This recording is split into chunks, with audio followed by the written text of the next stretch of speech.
Holy Spirit helps us in our imaginations. ಪವಿತ್ರಾತ್ಮ ದೇವರು ನಮ್ಮ ಕಲ್ಪನೆಗಳಿಗೆ ನಮಗೆ ಸಹಾಯ ಮಾಡುವಾತನಾಗಿದ್ದಾನೆ. Hallelujah. Hallelujah. The way God created the heaven and the earth. ಈ ಪರಲೋಕ ಭೂಲೋಕವನ್ನು ದೇವರು ಸೃಷ್ಟಿಸಿದಾಗ He imagined this. ಆತನು ಈ ಒಂದು ಭೂಲೋಕವು ಹೇಗಿರುತ್ತದೆ ಎಂಬುದಾಗಿ ಕಲ್ಪಿಸಿದನು. He imagined the creation. ಆತನು ಸೃಷ್ಟಿಯನ್ನು ಕಲ್ಪಿಸಿದನು. He imagined you and me. ನನ್ನನ್ನು ನಿಮ್ಮನ್ನು ಆತನು ಕಲ್ಪನೆ ಮಾಡಿ ಸೃಷ್ಟಿಸಿದನು. Apostle Paul says, ಪೌಲನು ಹೇಳ್ತಾ ಇದ್ದಾನೆ, ಅಪೊಸ್ತಲನಾದ ಪೌಲನು, even before the foundations of the world, ಈ ಜಗತ್ತುತ್ಪಾದನೆಗಿಂತ ಮುಂಚಿತವಾಗಿ in God's thoughts we were there. ಆತನ ದೇವರ ಆಲೋಚನೆಗಳಲ್ಲಿ ನಾವು ಆಗಲೇ ಇದ್ದೆವು ಎಂಬುದಾಗಿ. Even before the foundations of this world, ಈ ಲೋಕದ ಅಸ್ತಿವಾರ ಹಾಕಲ್ಪಡುವುದಕ್ಕಿಂತ ಮುಂಚಿತವಾಗಿ He has chosen you and me. ಆತನು ನಿಮ್ಮನ್ನು ನಮ್ಮನ್ನು ಆರಿಸಿಕೊಂಡಿದ್ದಾನೆ. Praise God. Praise the Lord. He imagined you and me. ನಿಮ್ಮನ್ನು ಮತ್ತು ನನ್ನನ್ನು ಆತನು ಕಲ್ಪನೆ ಮಾಡಿ ಸೃಷ್ಟಿಸಿದ್ದಾನೆ. It is because He imagined you and me we are here. ನನ್ನನ್ನು ನಿಮ್ಮನ್ನು ಆತನು ಕಲ್ಪನೆ ಮಾಡಿದ ನಿಮಿತ್ತವಾಗಿ ನಾವಿಲ್ಲಿದ್ದೇವೆ. And He has sealed us with the Holy Spirit. ಆತನು ನಮ್ಮನ್ನು ಆತನ ಪವಿತ್ರಾತ್ಮದಿಂದ ಮುದ್ರಿಸಿದ್ದಾರೆ. The same power that became the reason for the creation, ಅದೇ ಶಕ್ತಿ ಆ ಒಂದು ಸೃಷ್ಟಿಯ ಒಂದು ಕಾರಣವಾದ the same power is inside of you. ಅದೇ ಶಕ್ತಿ ನಮ್ಮ ಒಳಗೆ ಇದೆ. Praise the Lord. Praise the Lord. Whether you feel it or not, ನಿಮಗೆ ಅದರ ಅನುಭವ ಆಗ್ತದಾ ಇಲ್ವೋ, it is not a feeling, ಅದು ಅನುಭವವಲ್ಲ, it is truth. ಅದು ಸತ್ಯ. Praise God. Praise the Lord. We have that power of imagination within us, ಆ ಕಲ್ಪನೆಯ ಶಕ್ತಿ ನಮ್ಮಲ್ಲಿ ಇದೆ. and our imaginations are not like child's play. ನಮ್ಮ ಕಲ್ಪನಾ ಶಕ್ತಿ ಒಂದು ಮಗುವಿನ ಆಟದಾಗೆ ಅಲ್ಲ. Even children also imagine, right? ಚಿಕ್ಕ ಮಕ್ಕಳು ಕೂಡ ಕಲ್ಪಿಸ್ತಾರಲ್ಲ. They imagine lot of things. ಅವರು ತುಂಬಾ ಕಲ್ಪನೆಗಳನ್ನು ಮಾಡ್ತಾರೆ. My son imagines there is an airplane flying and he is going and jumping and catching it. ನನ್ನ ಮಗ ಕೂಡ ಕಲ್ಪನೆ ಮಾಡ್ತಾನೆ ಏರೋಪ್ಲೇನ್ ಹಾರುವಾಗಿ ಮತ್ತೆ ಅದನ್ನು ಹೋಗಿ ಹಿಡುವ ರೀತಿಯಲ್ಲಿ. Okay, I also play with him imagining some things. ನಾನು ಕೂಡ ಊಹಿಸಿ ಕಲ್ಪನೆ ಮಾಡಿ ಅವನ ಜೊತೆ ಆಡ್ತೇನೆ. But our imaginations as a believer, ಆದ್ರೆ ವಿಶ್ವಾಸಿಗಳಾಗಿ ನಮ್ಮ ಒಂದು ಆಲೋಚನೆ ಕಲ್ಪನೆಗಳು, they are very powerful. ಅದು ತುಂಬಾ ಶಕ್ತಿಯುತವಾಗಿದೆ. They possess the power of creation. ಅದು ಸೃಷ್ಟಿಯ ಶಕ್ತಿಯನ್ನು ಹೊಂದಿದಂತ ಕಲ್ಪನೆಗಳಾಗಿವೆ. Praise God. Praise the Lord. That's why devil is after our imaginations always. ಆದುದರಿಂದ ಸೈತಾನನು ಯಾವಾಗಲೂ ನಮ್ಮ ಕಲ್ಪನೆಯ ಹಿಂದೆ ಬಿದ್ದು ಬೀಳ್ತಾನೆ. He wants to catch our imaginations. ನಮ್ಮ ಕಲ್ಪನೆಗಳನ್ನು ಹಿಡಿದುಕೊಳ್ಳಲು ಪ್ರಯತ್ನಿಸ್ತಾನೆ. He wants to capture the way we think. ನಾವು ಆಲೋಚಿಸುವ ರೀತಿ ಪದ್ಧತಿಗಳನ್ನು ಆತನ ಹತೋಟಿಗೆ ತೆಗೆದುಕೊಳ್ಳಲು ಬಯಸ್ತಾನೆ. That's why any movie comes or any TV ad comes, we are so attracted to it. ಆದುದರಿಂದ ಯಾವ್ದಾದ್ರು ಚಲನಚಿತ್ರ ಬಂದ್ರೆ ಅಥವಾ ಅಡ್ವರ್ಟೈಸ್ಮೆಂಟ್ ಬಂದ್ರೆ ನಾವು ಅದಕ್ಕೆ ಆಕರ್ಷಿತವಾಗ್ತೇವೆ. Because they capture our imaginations. ಯಾಕಂದ್ರೆ ನಮ್ಮ ಕಲ್ಪನೆಯನ್ನು ಅದು ಹತೋಟಿಗೆ ತೆಗೆದುಕೊಳ್ಳುವಂತದ್ದಾಗಿದೆ. When we read some stories, they capture our ನಾವು imaginations. ಕಥೆಗಳನ್ನು ಓದುವಾಗ ಅದು ನಮ್ಮ ಕಲ್ಪನೆಗಳಲ್ಲಿ ಸೃಷ್ಟಿಯಾಗುತ್ತದೆ. But sadly, ಆದ್ರೆ ಬೀಜಾರ್ ಸಂಗತಿ ಏನೆಂಬುದಾಗಿ ಹೇಳಿದ್ರೆ, negative imaginations grow more and grow faster. ನಕಾರಾತ್ಮಕವಾದ ಒಂದು ಕಲ್ಪನೆಗಳು ಬೇಗನೆ ಸೃಷ್ಟಿಯಾಗುವಂತದ್ದಾಗಿದೆ. Have you met people who are so worried to travel by aeroplane? Aeroplane ಇಂದ ಪ್ರಯಾಣ ಮಾಡುವವರು ತುಂಬಾ ಭಯ ಉಳ್ಳವರನ್ನು ಯಾವಾಗ ನೀವು ಸಂಧಿಸಿದ್ದೀರಾ? ಯಾರಾದ್ರೂ ನೋಡಿದ್ರ? ಹಾಗೆ ನಾನು ನೋಡಿದ್ದೇನೆ. ಅವರಿಗೆ ಏರೋಪ್ಲೇನ್ ಅಂದ್ರೆ ತುಂಬಾ ಭಯ. ಏರೋಪ್ಲೇನ್ ಹೆಸರೇ ಭಯ. ಓಕೆ, ಯಾಕಂದ್ರೆ ರೀಸೆಂಟ್ಲಿ ಒಂದು ಪ್ಲೇನ್ ಕ್ರಾಶ್ ಆಗಿದೆ, ನಾವು ನೋಡಿದ್ದೇವಲ್ಲ ನ್ಯೂಸ್ ಅಲ್ಲಿ, right? So when you say let's go by aeroplane, they imagine plane falling down. So aeroplane ಅಲ್ಲಿ ಹೋಗುವ ಎಂಬುದಾಗಿ ನಾವು ಹೇಳಿದಾಗ ಅವರು ಕಲ್ಪನೆ ಮಾಡಿಕೊಳ್ಳುವುದು ಆ ಏರೋಪ್ಲೇನ್ ಬಿದ್ದು ಬೀಳ್ತದೆ ಎಂಬುದಾಗಿ, and it will blast, ಮತ್ತೆ ಅದು ಸ್ಫೋಟಗೊಳ್ಳುತ್ತದೆ ಎಂಬುದಾಗಿ, and fire will come on me, ಮತ್ತು ಬೆಂಕಿ ನನ್ನ ಮೇಲೆ ಬರುತ್ತದೆ, I'll burn, ನಾನು ಸುಟ್ಟು ಹೋಗ್ತೇನೆ. ಆ ರೀತಿಯಾದಂತ ಕಲ್ಪನೆಗಳು. nothing happened, ಏನೂ ಆಗಿಲ್ಲ, but our imaginations torture like that. ಆದ್ರೆ ನಮ್ಮ ಆಲೋಚನೆಗಳು ಈ ರೀತಿಯಾಗಿ ನಮಗೆ ತೊಂದರೆ ಕೊಡುತ್ತದೆ. Sometimes ಕೆಲವೊಮ್ಮೆ our imaginations ನಮ್ಮ ಕಲ್ಪನೆಗಳು can create things. ಕೆಲವು ಸಂಗತಿಗಳನ್ನು ಕಾರ್ಯರೂಪಕ್ಕೆ ತರಲು ಸಾಧ್ಯ ಅಥವಾ ಸೃಷ್ಟಿಸಲು ಸಾಧ್ಯ. Okay, I'll tell you one example. ನಾನು ಒಂದು ಉದಾಹರಣೆ ಹೇಳ್ತೇನೆ. A few years back, ಕೆಲವು ವರ್ಷಗಳ ಹಿಂದೆ we were traveling to Ooty.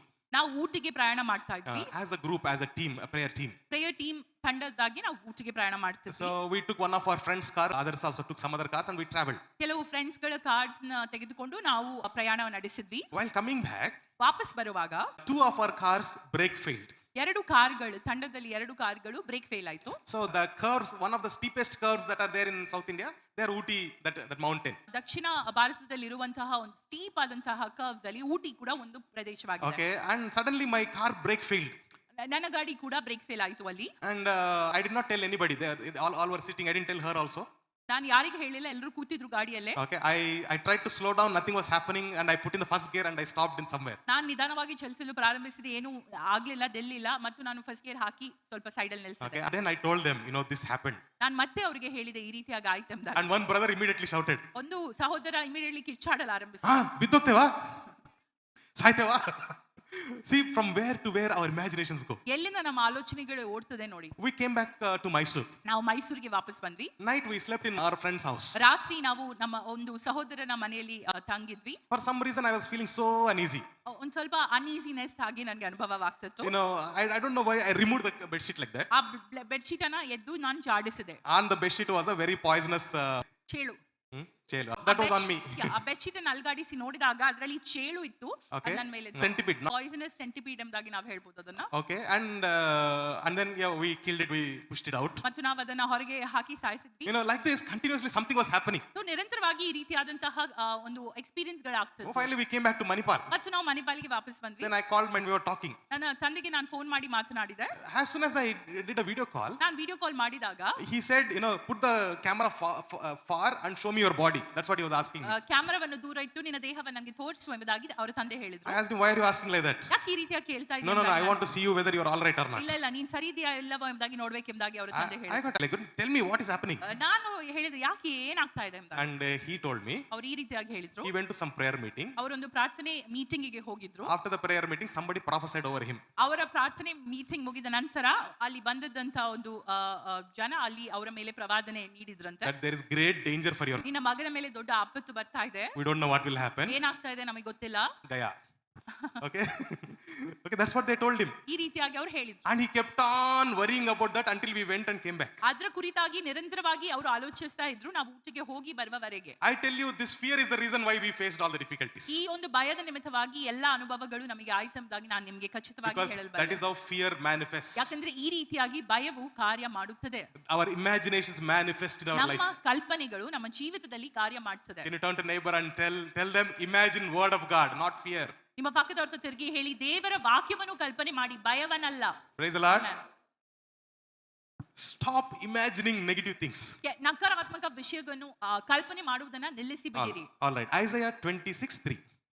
Yeshaya 26:3. ನಾನು ಇಂಗ್ಲಿಷ್ ಅಲ್ಲಿ ಓದ್ತೇನೆ. Thou will keep him in perfect peace, whose mind stays upon thee, because he trusteth in thee. ಶಿರಚಿತ್ತನನ್ನು ಶಾಂತಿಯಲ್ಲಿ ನೆಲೆಗೊಳಿಸಿ ಕಾಯುವಿ, ಅವನಿಗೆ ನಿನ್ನಲ್ಲಿ ಭರವಸವಿದೆ.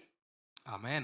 ಸ್ಥಿರ ಚಿತ್ತನನ್ನು. Okay, in English it says whose mind is on you. ನಿಮ್ಮ ಮೇಲೆ ಮನಸ್ಸಿಟ್ಟವನು ಅಥವಾ ಸ್ಥಿರ ಚಿತ್ತನನ್ನು ಏನ್ ಮಾಡ್ತಾರಂತೆ? ಏನಿದೆ ಅವನಿಗೆ? ಶಿರಚಿತ್ತನನ್ನು ಶಾಂತಿಯಲ್ಲಿ ನೆಲೆಗೊಳಿಸಿ ಕಾಯುವಿ. ಶಾಂತಿಯಲ್ಲಿ ನೆಲೆಗೊಳಿಸಿ ಕಾಯುವಿ. God will keep the person who has mind upon him. God will keep that person in perfect peace.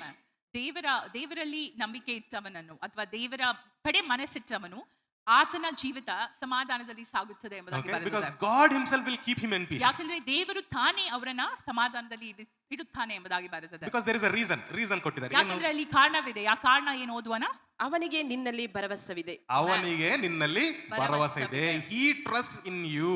That is the reason. Amen. ಆತನಿಗೆ ನಿನ್ನಲ್ಲಿ ಭರವಸವಿದೆ, ಅದೇ ಕಾರಣ ಎಂಬುದಾಗಿ ನಾವು ನೋಡಬಹುದು. Praise God. Praise the Lord. So ಸ್ವಲ್ಪ ಬೈಬಲ್ ಸ್ಟಡಿ ಮಾಡೋಣ. Okay, ಮಾಡೋಣ. ಸ್ವಲ್ಪ ಸತ್ಯವೇದ ಅಧ್ಯಯನ ಮಾಡೋಣ. Okay, if you see the Hebrew Bible, ನೀವು ಇಬ್ರಿಯ ಒಂದು ಪುಸ್ತಕ ಓದಿದ್ರೆ, okay, we'll take 2 words from Hebrew Bible. ಇಬ್ರಿಯ ಬೈಬಲ್ ಇಂದ ನಾವು 2 ವಾಕ್ಯಗಳನ್ನು ತೆಗೆದುಕೊಳ್ಳೋಣ. This verse, ಈ ಒಂದು ವಚನ, okay, in this verse there are 2 very important Hebrew words that repeat in the entire Bible. ಈ ವಚನದಲ್ಲಿ 2 ಪ್ರಮುಖವಾದಂತಹ ಇಬ್ರಿಯ ಪದಗಳಿವೆ. ಅದು ಸತ್ಯವೇದದಲ್ಲಿ ಪುನಃ ನಾವು ಅದನ್ನ ನೋಡುವಂತವರಾಗಿದ್ದೇವೆ. Okay, what is the Hebrew word for peace?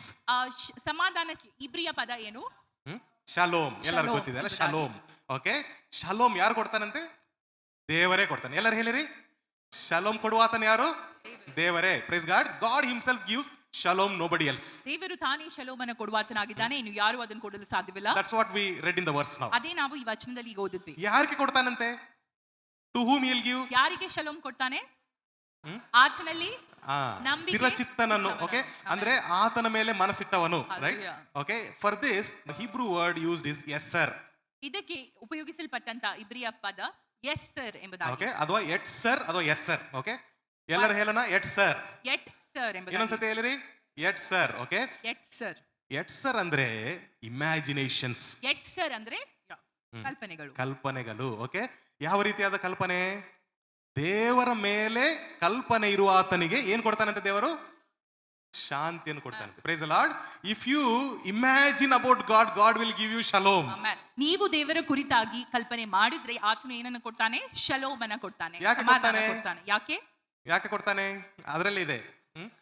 ಆತನಿಗೆ ಏನಂತಿದೆ? ದೇವರ ಮೇಲೆ ಭರವಸೆ ಇದೆ. Praise God. ಈ ಟ್ರಸ್ಟ್ ಇನ್ ದ ಲಾರ್ಡ್. ಆತನು ದೇವರಲ್ಲಿ ಭರವಸೆ ಬಿಡುವುದ ನಿಮಿತ್ತವಾಗಿ ಆತನಿಗೆ shalom ಕೊಡಲ್ಪಡುತ್ತದೆ. Hallelujah. Hallelujah. See, faith and trust both are different. ಆ, ನಂಬಿಕೆ, ಭರವಸೆ. ಮತ್ತು ನಂಬಿಕೆ ಮತ್ತು ಭರವಸೆ ಎರಡು ವಿಭಿನ್ನವಾದಂತಹ ಸಂಗತಿಗಳು. Okay, faith is believing. ನಂಬಿಕೆ ಎಂಬುದಾಗಿ ಹೇಳಿದ್ರೆ ಅದನ್ನ ವಿಶ್ವಾಸಿಸುವುದು. ಅದು ದೇವರ ವಾಕ್ಯವನ್ನು ನಂಬುವಂಥದ್ದು. ಓಕೆ. ಓಕೆ, ಭರವಸೆ ಅಂದ್ರೆ ಅದು ಆಗುತ್ತದೆ ಎಂಬುದಾಗಿ ನಾವು ತಿಳ್ಕೊಳ್ಳುವಂಥದ್ದು. ಗೊತ್ತಾಗ್ತಿದೆಯಾ ನಾನು ಹೇಳುವಂಥದ್ದು?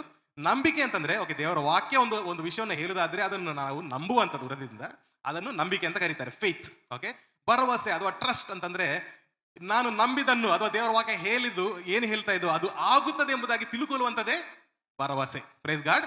Trust is different from faith. ನಂಬಿಕೆ ಮತ್ತು ಭರವಸೆ ಎರಡಕ್ಕೆ ವಿಭಿನ್ನ ಅರ್ಥವಿದೆ. Trust means we know for sure that God is going to do what he has promised. ಭರವಸೆ ಎಂಬುದಾಗಿ ಹೇಳಿದ್ರೆ ದೇವರು ವಾಗ್ದಾನ ಮಾಡಿದ್ದನ್ನು ಆತ ನೆರವೇರಿಸ್ತಾನೆ ಎಂಬುದಾಗಿ ನಮಗೆ ಖಚಿತವಾಗಿ ಗೊತ್ತು. Hallelujah. Hallelujah. And the word of God says you are blessed. ದೇವರ ವಾಕ್ಯ ಹೇಳ್ತದೆ ನೀವು ಆಶೀರ್ವಾದ ಹೊಂದಿದ್ದೀರಿ ಎಂಬುದಾಗಿ. Hallelujah. Hallelujah. The word of God says you are healed. ದೇವರ ವಾಕ್ಯ ಹೇಳ್ತಾ ಇದೆ ನೀವು ಗುಣಮುಖವಾಗಿದ್ದೀರಾ. The word of God says you are delivered. ದೇವರ ವಾಕ್ಯ ಹೇಳ್ತದೆ ನೀವು ಬಿಡುಗಡೆ ಹೊಂದಿದ್ದೀರಾ. The word of God says that he will send his angels to guard over you. ದೇವರ ವಾಕ್ಯ ಹೇಳ್ತಾ ಇದೆ ಆತನು ನಿಮ್ಮ ಸುತ್ತಲೂ ದೇವದೂತರನ್ನು ನಿಮಗೆ ಕಾವಲಾಗಿರಿಸುವುದಕ್ಕೆ ಕಳಿಸ್ತಾನೆ ಎಂಬುದಾಗಿ. Praise God. Praise the Lord. Hallelujah. Hallelujah.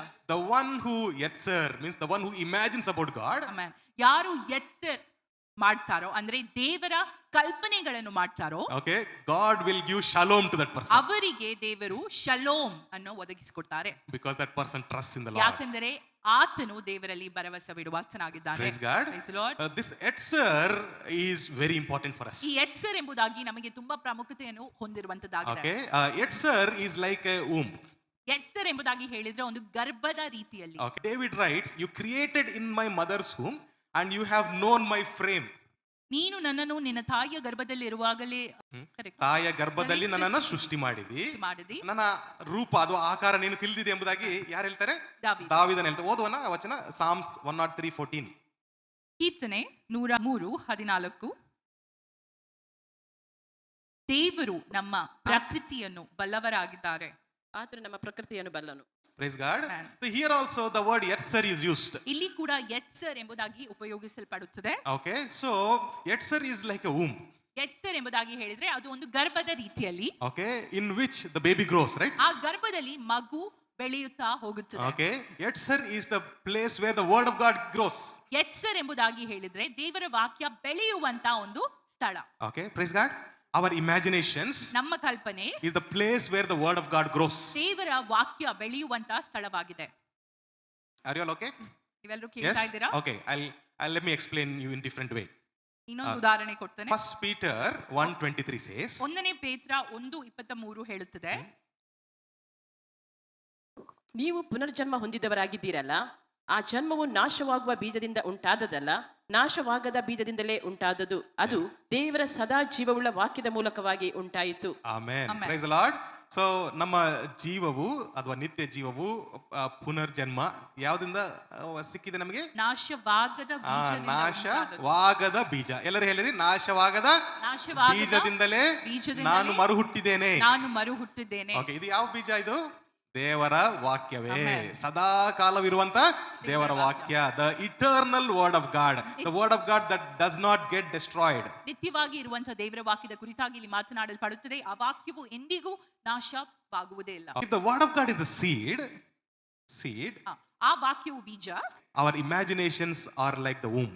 ಆ ನಮ್ಮ ಆಲೋಚನೆಗಳು, ನಮ್ಮ ಕಲ್ಪನೆಗಳು ಆ ಒಂದು ಗರ್ಭದ ರೀತಿಯಲ್ಲಿ. A way the baby grows in the womb beautifully ಆ ಒಂದು ಗರ್ಭದಲ್ಲಿ ಮಗು ಸುಂದರವಾಗಿ ಬೆಳೆಯುವುದು ಆ ರೀತಿಯಲ್ಲಿ and comes out in the form of a beautiful baby. ಒಂದು ಉತ್ತಮವಾದಂತ ಸುಂದರವಾದಂತಹ ಶಿಶುವಿನ ಉಪಾಧಿಯಲ್ಲಿ ಅದು ಹೊರಬರುವ ಹಾಗೆ When you start imagining the word of God, ನೀವು ದೇವರ ವಾಕ್ಯವನ್ನು ಕಲ್ಪನೆ ಮಾಡುವಾಗ it will come out in the beautiful blessing of God. ಅದು ಕೂಡ ಹೊರಗೆ ಒಂದು ಉತ್ತಮವಾದ ಆಶೀರ್ವಾದದಾಯಕವಾಗಿ ಬರುತ್ತದೆ. Hallelujah. Hallelujah.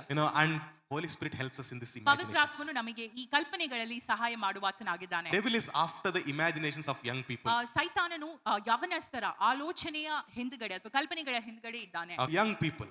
ಯವನಸ್ಥರು. Are you all young or old? Praise God. Okay. ಯವನಸ್ಥರ ಮನಸ್ಸನ್ನು ಕ್ಯಾಪ್ಚರ್ ಮಾಡಲು ಯಾರು ಪ್ರಯತ್ನ ಮಾಡ್ತಾ ಇದ್ದಾರೆ? ಸೈತಾನನು, right? That's why we have so many attractions in this world. ಆದುದರಿಂದ ನಮಗೆ ಹಲವಾರು ಆಕರ್ಷಣೆಗಳು ಈ ಲೋಕದಲ್ಲಿ ಇವೆ. Okay. Devil tries to bring attractions in several ways. ಸೈತಾನನು ಆತನು ಹಲವಾರು ರೀತಿಯಲ್ಲಿ ಆಕರ್ಷಣೆಗಳನ್ನು ತಂದು ಇಡಲು ನೋಡ್ತಾನೆ with the people, ಜನರ ಮಧ್ಯದಲ್ಲಿ, with the cell phones, ಆ ಒಂದು ಸೆಲ್ ಫೋನ್ ಮೂಲಕವಾಗಿ, with the media that we watch, ಅಥವಾ ನಾವು ನೋಡುವಂತಹ ಮೀಡಿಯಾ ಮೂಲಕವಾಗಿ, the food or drinks, ನಾವು ಕುಡಿಯುವಂತಹ ಆಹಾರ ಸೇವನೆ ಮಾಡುವಂತಹ ಪದಾರ್ಥಗಳಲ್ಲಿರ್ಬೋದು, sometimes close relationships. ಕೆಲವೊಮ್ಮೆ ಆತ್ಮಿಕವಾದ ಸಂಬಂಧಗಳ ಕುರಿತಾಗಿರ್ಬೋದು. All he wants to do is capture our imagination. ನಮ್ಮ ಆತನು ಮಾಡುವಂತಹ ಸಂಗತಿ ಏನೆಂಬುದಾಗಿ ಹೇಳಿದ್ರೆ ನಮ್ಮ ಕಲ್ಪನೆಗಳನ್ನು ಆತನು ಹಸುಡಿಗೆ ತೆಗೆದುಕೊಳ್ಳುವಂಥದ್ದು. Praise God. Praise Lord. That is his work. ಅದುವೇ ಆತನ ಕೆಲಸ. Because he knows that imaginations are like the womb. ಯಾಕಂದ್ರೆ ಆತನಿಗೆ ಗೊತ್ತು ನಮ್ಮ ಆಲೋಚನೆಗಳು ಅಥವಾ ಕಲ್ಪನೆಗಳು ಒಂದು ಗರ್ಭದ ಉಪಾಧಿಯಲ್ಲಿ ಎಂಬುದಾಗಿ. But sadly, ಆದ್ರೆ ಬೇಜಾರು ಸಂಗತಿ all ಏನೆಂಬುದಾಗಿ of us are very much exposed to it. ನಾವು ಎಲ್ಲರೂ ಅದಕ್ಕೆ ಒಂದು ಎಕ್ಸ್ಪೋಸ್ ಆಗಿದ್ದೇವೆ. Okay, every time any news comes, our thoughts go in negative way. ಯಾವ್ದಾದ್ರೂ ಒಂದು ನ್ಯೂಸ್ ಅನ್ನ ನಾವು ನೋಡಿದ್ರೆ ನಮ್ಮ ಆಲೋಚನೆಗಳು ನಕಾರಾತ್ಮಕ ಹಾದಿಯನ್ನೇ ಹಿಡಿದುಕೊಂಡು That's why ಹೋಗುತ್ತವೆ. every news channel shows only negative news. ಆದುದರಿಂದ ಎಲ್ಲ ನ್ಯೂಸ್ ಚಾನೆಲ್ ನಕಾರಾತ್ಮಕ ವಿಷಯಗಳನ್ನು ಮಾತ್ರ ತೋರಿಸ್ತವೆ. Okay, that's why every newspaper you open, the front page will be some negative news. ನೀವು ಓದುವಂತಹ ನ್ಯೂಸ್ ಪೇಪರ್ಸ್ ಕೂಡ ಫ್ರಂಟ್ ಪೇಜ್ ನಕಾರಾತ್ಮಕ ವಿಷಯಗಳೇ ಇರುತ್ತವೆ. Okay, is that true? ಸತ್ಯವಾ? You open any page. Today also you go and open paper and see. First page only, there will be some negative news. ಇವತ್ತು ಕೂಡ ನೀವು paper ಓದಿ open ಮಾಡಿ ನೋಡೋದಾದ್ರೆ ಅಲ್ಲಿ ಕೂಡ ಫಸ್ಟ್ ಸಂಗತಿ ನಕಾರಾತ್ಮಕ ವಿಷಯವೇ ಇರುತ್ತದೆ. But how many of us imagine the word of God every day? ಆದ್ರೆ ಎಷ್ಟು ಮಂದಿ ನಾವು ದೇವರ ವಾಕ್ಯವನ್ನ ದಿನ ಕಲ್ಪನೆ ಮಾಡ್ತೇವೆ? Okay, what is this year's promise? ಈ ವರ್ಷದ ಒಂದು ವಾಗ್ದಾನವೇನು? We are in the 9th month. ನಾವು 9ನೇ ತಿಂಗಳಲ್ಲಿದ್ದೇವೆ. Okay, 9 ತಿಂಗಳಾಗಿದೆ. ನಿಮಗೆ ನೆನಪುಂಟ ಇಲ್ವಾ ನೋಡೋಣ. ಜಾನ್, ಎಲ್ಲರಿಗೆ ನೆನಪಿದೆ? ಯೋಹಾನ, ಎಲ್ಲರಿಗೂ ನೆನಪಿದೆ? ಯೋಹಾನ 15, 16. ಓಕೆ, 16. ಒಂದ್ಸತಿ ಓದೋಣ ಅದನ್ನ. ನಾವು ಅದನ್ನು ಓದೋಣ. ನೀವು ನನ್ನನ್ನು ಆರಿಸಿ ತೆಗೆದುಕೊಂಡಿಲ್ಲ, ನಾನು ನಿಮ್ಮನ್ನು ಆರಿಸಿ ತೆಗೆದುಕೊಂಡೆನು. ನೀವು ಹೊರಟು ಹೋಗಿ ಫಲ ಕೊಡುವರಾಗಬೇಕೆಂತಲೂ ನೀವು ಕೊಡುವ ಫಲವು ನಿಲ್ಲುವಂತದಾಗಬೇಕೆಂತಲೂ ನಿಮ್ಮನ್ನು ನೇಮಿಸಿದ್ದೇನೆ. Praise the Lord. Here Jesus is talking to disciples, right? ಇಲ್ಲಿ ಯೇಸು ಸ್ವಾಮಿ ತನ್ನ ಶಿಷ್ಯರ ಜೊತೆ ಮಾತನಾಡ್ತಾ ಇದ್ದಾರೆ. And this promise is the promise of this year. ಈ ವಾಗ್ದಾನ ಈ ವರ್ಷಕ್ಕೆ ನಮಗೆ ಕೊಟ್ಟಂತ ವಾಗ್ದಾನವಾಗಿದೆ. And Jesus is saying that you did not choose me, I only chose you. ಯೇಸು ಸ್ವಾಮಿ ಇಲ್ಲಿ ಹೇಳ್ತಾ ಇದ್ದಾರೆ, ನೀವು ನನ್ನನ್ನು ಆರಿಸಿಕೊಂಡಿಲ್ಲ, ನಾನೇ ನಿಮ್ಮನ್ನ ಆರಿಸಿಕೊಂಡಿದ್ದೇನೆ. Hallelujah. Hallelujah. Can you turn to neighbor and tell them Jesus only chose you? ನಿಮ್ಮ ಪಕ್ಕದ ತಿರುಗಿ ಹೇಳ್ತೀರಾ, ಯೇಸು ಸ್ವಾಮಿ ತಾನೇ ನಿಮ್ಮನ್ನ ಆರಿಸಿಕೊಂಡಿದ್ದಾನೆ. And he chose you to bear fruit. ಆಮೇಲೆ ನಿಮ್ಮನ್ನ ಆತನು ಫಲ ಕೊಡುವುದಕ್ಕಾಗಿ ನೇಮಕ ಮಾಡಿರುತ್ತಾನೆ. Tell them your fruit will remain forever. ನಿಮ್ಮ ಒಂದು ಫಲ ನಿಲ್ಲುವಂತದ್ದಾಗಿರುತ್ತದೆ ಎಂಬುದಾಗಿ ಹೇಳಿದ್ರು. Praise God. ಎಲ್ಲರೂ ಹೇಳೋಣ, ನಿಮ್ಮ ಫಲವು ನಿತ್ಯವೂ ನಿಲ್ಲುವಂತದ್ದಾಗಿದೆ. Praise God. So God has chosen us to be fruitful. ದೇವರು ನಮ್ಮನ್ನ ಫಲಭರಿತವಾಗಲು ಆಶೀರ್ವದಿಸಿದ್ದಾನೆ. I'll give you one small exercise. ನಾನು ನಿಮಗೆ ಒಂದು ಚಿಕ್ಕ ಎಕ್ಸರ್ಸೈಸ್ ಕೊಡ್ತೇನೆ. ಮಾಡ್ತೀರಾ? ಒಂದು ಸಣ್ಣ ಎಕ್ಸರ್ಸೈಸ್. ಎಲ್ಲರೂ ಕಣ್ಣು ಮುಚ್ಚಿರಿ. Close your eyes. ಎಲ್ಲರೂ ನಿಮ್ಮ ಕಣ್ಣುಗಳನ್ನು ಮುಚ್ಚಿರಿ. Can you imagine yourself fruitful? ನೀವು ಫಲಭರಿತವಾಗುವುದನ್ನ ನೀವು ಕಲ್ಪನೆ ಮಾಡಲು ಬಲ್ಲಿರಾ? Because this is the promise of God. ಯಾಕಂದ್ರೆ ಇದು ದೇವರ ವಾಗ್ದಾನವಾಗಿದೆ. Can you imagine yourself fruitful at your work? ನಿಮ್ಮ ಕೆಲಸದಲ್ಲಿ ನೀವು ಫಲಭರಿತವಾದದನ್ನ ನೀವು ಕಲ್ಪನೆ ಮಾಡಲು ಬಯಸ್ತೀರಾ? Can you imagine yourself fruitful in ministry? ನಿಮ್ಮ ಒಂದು ದೇವರ ಸೇವೆಯಲ್ಲಿ ನೀವು ಫಲಭರಿತವಾಗುವುದನ್ನ ನೀವು ಕಲ್ಪನೆ ಮಾಡಿಕೊಳ್ಳಬಲ್ಲಿರಾ? Can you imagine your health being restored? Amen. ನಿಮ್ಮ ಒಂದು ಆರೋಗ್ಯ ಪುನರ್ಸ್ಥಾಪಿಸಲ್ಪಡುವುದನ್ನ ಕಲ್ಪನೆ ಮಾಡಿಕೊಳ್ತೀರಾ? Come on, imagine yourself being healed. ನೀವು ಸಂಪೂರ್ಣವಾಗಿ ಗುಣಮುಖವಾದದನ್ನ ಕಲ್ಪನೆ ಮಾಡಿಕೊಳ್ತೀರಾ? I don't know what problem you have in your body. ನಿಮ್ಮ ದೇಹದಲ್ಲಿ ಯಾವ ಸಮಸ್ಯೆ ಇದೆ ಎಂಬುದಾಗಿ ನನಗೆ ಗೊತ್ತಿಲ್ಲ. Jesus said you will be fruitful. ಯೇಸು ಸ್ವಾಮಿ ಹೇಳಿರ್ತಾರೆ, ನೀವು ಫಲಭರಿತವಾಗುತ್ತೀರಾ And ಎಂಬುದಾಗಿ. he took punishment so that you will be healed. ಆತನು ಬಾಸನೆಗಳನ್ನ ತೆಗೆದಿದ್ದಾನೆ ನಿಮಗೋಸ್ಕರ, ಯಾಕಂದ್ರೆ ನೀವು ಗುಣಮುಖರಾಗಬೇಕೆಂಬುದಾಗಿ. Healing is yours. ಆ ಒಂದು ಸ್ವಸ್ಥತೆ ನಿಮ್ಮದಾಗಿರುತ್ತದೆ. Can you imagine being healed from BP and sugar, back pain, bone pain? ಆ ಬ್ಲಡ್ ಪ್ರೆಷರ್, ಸಕ್ಕರೆ ಕಾಯಿಲೆಯಿಂದ, ಕೈಕಾಲು ಮಂಡಿ ನೋವಿನಿಂದ ಗುಣಮುಖರಾಗಿದ್ದೀರಿ ಎಂಬುದಾಗಿ ನೀವು ಕಲ್ಪಿಸಬಲ್ಲಿರಾ? Can you imagine yourself being healed from genetic problems? ಆ ಒಂದು ಜನರೇಷನ್ ಇಂದ ಬಂದಂತಹ ಸಮಸ್ಯೆಗಳಿಂದ ನೀವು ಬಿಡುಗಡೆ ಹೊಂದಿದ್ದೀರಿ ಎಂಬುದಾಗಿ ನೀವು ಕಲ್ಪನೆ ಮಾಡಲು ಬಲ್ಲಿರಾ? Come on, think for some time. ಸ್ವಲ್ಪ ಸಮಯ ಆಲೋಚಿಸಿರಿ. Can we make a small prayer? ಒಂದು ಚಿಕ್ಕ ಪ್ರಾರ್ಥನೆಯನ್ನ ಮಾಡಿರಿ. Loving Heavenly Father, ತಂದೆಯಾದ ದೇವರೇ, today we invite you to help us. ಇವತ್ತು ನಿಮ್ಮನ್ನು ನಾವು ಆಹ್ವಾನಿಸ್ತೇವೆ ನಮಗೆ ಸಹಾಯಕನಾಗಲು. Holy Spirit God, ಪವಿತ್ರಾತ್ಮ ದೇವರೇ, help us to imagine your word. ನಿನ್ನ ವಾಕ್ಯವನ್ನು ಕಲ್ಪನೆ ಮಾಡಲು ನಮಗೆ ಸಹಾಯ ಮಾಡಿರಿ. Help us to imagine what your word says ನಿನ್ನ about us. ವಾಕ್ಯವು ನಮ್ಮ ಕುರಿತಾಗಿ ಏನು ಹೇಳ್ತಾ ಇದೆ ಅದನ್ನು ಕಲ್ಪಿಸಲು ನಮಗೆ ಸಹಾಯ ಮಾಡಿರಿ. Help us, Lord God, ನಮಗೆ ಸಹಾಯ ಮಾಡಿರಿ to trust you ನಿನ್ನ ಮೇಲೆ ಸಂಪೂರ್ಣವಾಗಿ ಭರವಸೆ and to keep our mind on you. ಮತ್ತು ನಮ್ಮ ಮನಸ್ಸನ್ನು ನಿನ್ನ ಮೇಲೆ ಇಡಲು We give our imaginations to the Holy Spirit. ನಮ್ಮ ಕಲ್ಪನೆಗಳನ್ನು ಪವಿತ್ರಾತ್ಮ ದೇವರಿಗೆ ಒಪ್ಪಿಸಿಕೊಡುತ್ತಾ ಇದ್ದೇವೆ. In Jesus' name. ಯೇಸು ಸ್ವಾಮಿ ನಾಮದಲ್ಲಿ. Amen. Amen. Amen. Praise the Lord. Praise the Lord. If you are able to imagine the word of God, ನೀವು ದೇವರ ವಾಕ್ಯವನ್ನು ಕಲ್ಪಿಸಲು ಸಾಧ್ಯವಾದ್ರೆ that means you are in perfect faith. ಅಂದ್ರೆ ನೀವು ಸ್ಥಿರ ನಂಬಿಕೆಯಲ್ಲಿ ಇದ್ದೀರಿ ಎಂಬುದಾಗಿ ಅರ್ಥ. Hallelujah. Hallelujah.